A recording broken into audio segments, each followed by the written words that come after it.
विवेक भैया ने बिल्कुल सही कहा था कि अभाव ही स्वभाव को बदलता है।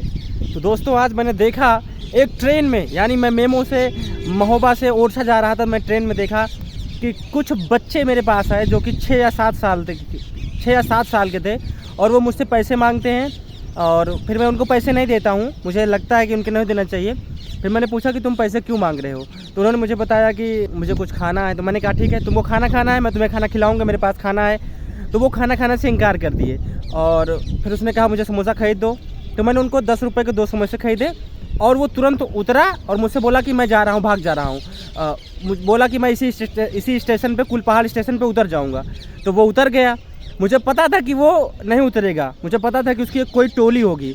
तो जैसे ही वो उतरा और वो भागा, तुरंत भागा, मतलब समोसा जैसे लिया, मैंने पैसा दिया, वो भाग लिया और ट्रेन फिर वो रुकी हुई थी, फिर चलने लगी। और जैसे ही ट्रेन चली फिर वो भागा और फिर मैं उसके पीछे पीछे भागते हुए गया। वो अंत में एकदम डिब्बे में जाके बैठा। ट्रेन जब चलना शुरू हो गई स्टेशन से तो चढ़ा और मैं भी चढ़ गया। जैसे ही चढ़ा मैं, वो एकदम दंग रह गया कि भाई ये आदमी कैसे मेरे पीछे आ सकता है। 6 साल का वो लड़का था, वो आगे आगे बढ़ रहा है, मैं उसके पीछे पीछे आ रहा हूँ। उसे घबराहट बढ़ती जा रही है। अब वो अपनी टोली को खोज रहा है, उसके अपने ग्रुप को खोज रहा है कि भाई, मतलब अपने ग्रुप को खोजते हुए पीछे जा रहा है। और वो वहाँ तक पहुँचा, फिर मैं उसके ग्रुप तक पहुँचता हूँ और उसको पकड़ता नहीं हूँ, उसके पास जाके बैठता हूँ, उससे शांति से बातचीत करता हूँ।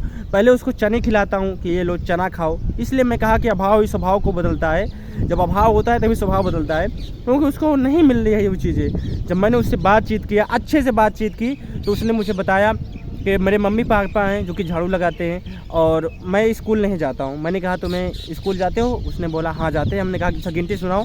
तो हालांकि उसको 50 तक गिनती आ रही थी, उसने सुनाया इनके पापा लोग झाड़ू लगाते हैं मम्मी, और वो सब क्या करते हैं, स्कूल नहीं जाते हैं। तो इस कारण से उनको तर्क नहीं है, वो क्विक डोपामाइन या एक लूप में फंस चुके हैं जिसमें उनको गुजारा सिर्फ करना, खाना खाना है, जीवन बिताना है और ऐसे चले जाना है। काफ़ी गहरी बातचीत करने के बाद, रिसर्च के पर्पज़ से मैं लेते हुए, जब मैं उन लोगों से लगभग आधे घंटे सफ़र में बातचीत किया तो मेरे अच्छे दोस्त बन गए। फिर मैंने उनको अपॉर्चुनिटी दी कि अगर मैं आपके आसपास जंक्शन पे तुम्हें कुछ पढ़ाई के साथ साथ ऐसा कुछ काम बता दूं जहाँ पे तुम्हें कुछ पैसा भी मिले और तुम वो पढ़ाई भी कर लो, तो उन्होंने साफ इनकार कर दिया। और वहाँ पे मैंने एक चीज़ और भी देखी, वो लोग नशा भी करते हैं। मतलब सभी को बात नहीं कर रहा हूँ, 7 लोग का ग्रुप था, तो वो टोली में 2 लोग नशा करते हैं। अब मुझे शक ये हुआ कहीं धर्म के नाम पर वो मंदिर में जा रहे थे। मैंने पूछा कि कहाँ जाओगे, तो उन्होंने बोला कि मैं मंदिर जा रहा हूँ, मतलब कि आज शनिवार का दिन है तो किसी मंदिर में वो जाएंगे। तो जब मैं वो लोगों के साथ मैंने कहा फ़ोटो खींचते हैं, तो उन्होंने फ़ोटो खींचने से इनकार कर दिया साहब में, और हाथ में वो सब काफ़ी गुदना और अपना नाम लिखे थे और नाम बार बार ढक ले रहे थे। तो मुझे थोड़ा सा शक ये हुआ कि कहीं इनके द्वारा धर्म के नाम पर या किसी चीज़ से गलत काम तो नहीं कराया जा सकता है। जैसे कि गलत काम कहने का इन द सेंस का मतलब कि वो लोग नशा का सप्लाई तो नहीं कर सकते, जैसे गांजा या भांग का सप्लाई तो नहीं करते, कोई चेन तो उनकी नहीं है। हालांकि मैंने उनसे जिक्र किया तो वो लोग काफ़ी शॉक्ड रहे, वो उनका चेहरा देख रहे थे, वो उनका चेहरा देख रहे थे। मैं सिर्फ ऑब्जर्वेशन से ये चीज़ें बोल रहा था, तो काफ़ी दंग हुए। छोटे बच्चे थे और वो सब डरते भी हैं, पुलिस से भी डरते हैं, बहुत डरते हैं भाई। मैं ये तो जाना कि डर तो उनके अंदर है। फिर मैंने पूछा कि तुम लोग टीटी या जीआरपीएफ से नहीं डरते हो? तो उन्होंने बोला कि उन सबको घूस दे देते हैं, 10 रुपये 20 रुपये, और छोटे बच्चे रहते हैं इसलिए छोड़ देते हैं, और जेल में भी हमको बंद नहीं करेंगे क्योंकि मैं अभी 7-8 साल का हूँ, और फिर बंद भी करेंगे तो हमको खाना मिलेगा।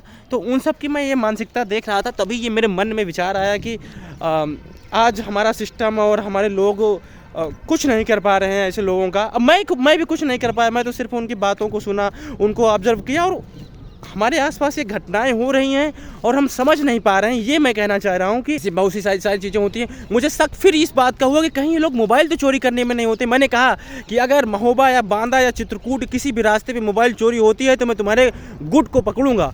उनके अंदर एक भय आ गया, उनके अंदर डर आ गया। उन्होंने कहा कि नहीं भैया ये गलत है, ऐसा नहीं कर सकते आप।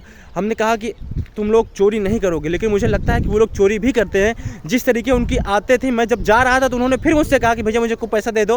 मतलब उनकी मानसिकता सिर्फ उस लूप में फंस गया कि मुझे पैसा चाहिए, उसे खाना है या नशा करना है। और फिर मैंने कहा अच्छा मेरे साथ आओ, मैं तुम्हें खाना खिलाता हूँ।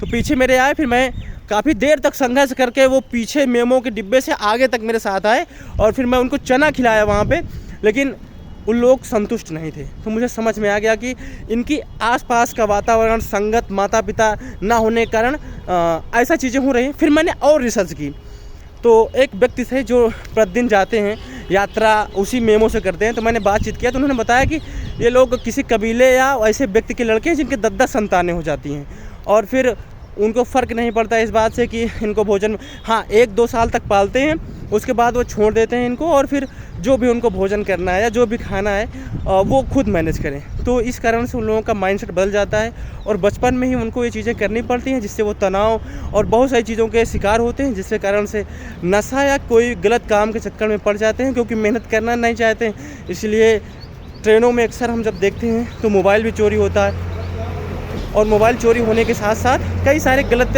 आपराधिक मामले दर्ज होते हैं। तो ये रही मेरी आज की ऑब्जर्वेशन।